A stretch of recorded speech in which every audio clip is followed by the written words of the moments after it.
بسم اللہ الرحمن الرحیم۔ السلام علیکم ناظرین، شاہ سوار یوٹیوب چینل کی طرف سے محمد مدثر کا سلام قبول کیجیے۔ ناظرین، میلسی کے گاؤں 98WB کے رہائشی زیار شید ضلع وہاڑی، جو پاکستان کے طویل القامت انسان تھے، 2 جولائی 2024 کو ان کا انتقال ہو گیا ہے۔ ان کا قد 8 انچ تھا۔ وہ 5 بھائی تھے اور زیار شید ان میں سے سب سے چھوٹے تھے۔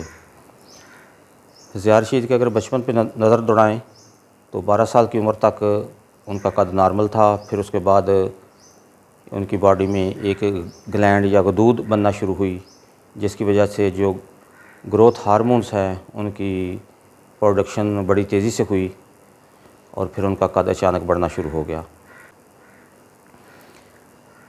ناظرین، زیار شید جو ہیں وہ پاکستان کے طویل القامت شخص تھے، لیکن دنیا میں ان کا دوسرا نمبر تھا۔ دنیا میں اس وقت جو سب سے طویل القامت انسان ہیں وہ ترکی کے ہیں اور ان کا قد جو ہے 8 فٹ 3 انچ ہے۔ اور ایک بڑی اتفاق کی بات یہ ہے کہ 2 جولائی 1998 کو جو دنیا کے سب سے طویل القامت شخص تھے اس وقت کے، عالم چنا، ان کی بھی وفات 2 جولائی ہی کو ہوئی تھی، اور اب زیار شید کی وفات بھی 2 جولائی کو ہوئی ہے۔ ناظرین، جو قد کی ہائٹ ہے، جو اونچائی ہوتی ہے، وہ مختلف بیماریوں کو جنم دیتی ہے، اور بہت سی بیماریاں محض اس وجہ سے ہوتی ہیں کہ انسان کا قد زیادہ لمبا ہے۔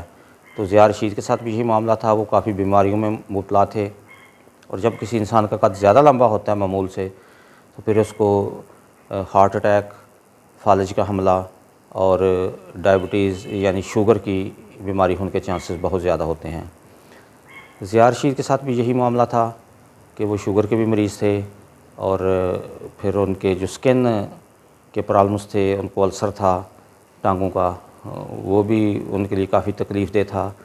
اور جو سب سے خطرناک بیماری ان کو تھی وہ گھٹنوں کی تھی۔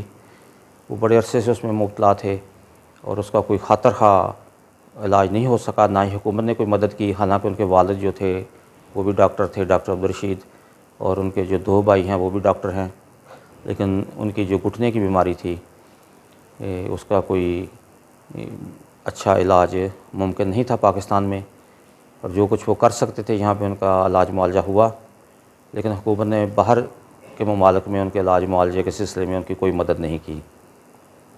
اور کچھ عرصہ پہلے وہ چھت کے اوپر سے جب نیچے اتر رہے تھے سیڑھیاں، تو گرنے کی وجہ سے وہ گھٹنے کی جو ان کی تکلیف تھی مزید بڑھ گئی، اور وہ کرونک ڈیزیز تھی ان کو، یعنی دائمی بیماری تھی، اور آخری جو ان کی عمر کا حصہ تھا وہ انتہائی تکلیف میں گزرا۔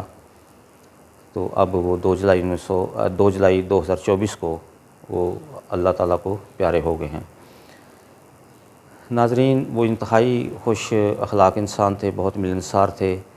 ان کے جو دوست ہیں وہ بہت غمگین ہیں ان کے جانے کے بعد، اور ان کی فیملی میں بھی جو ہے وہ ان کے دنیا سے چلے جانے کے بعد جو غم پایا جاتا ہے، جو سوگواری ہے ان کے خاندان میں، ہم اس میں ان کے برابر کے شریک ہیں، اور اللہ تعالیٰ سے دعا گو ہیں کہ اللہ تعالیٰ ان کو اپنے جوار رحمت میں جگہ عطا فرمائے، ان کو ثانیہ عطا فرمائے اور اگلی منازل آسان فرمائے۔ اپنا خیال رکھیے گا اور اپنے آس پاس کے لوگوں کا بھی۔ اللہ حافظ۔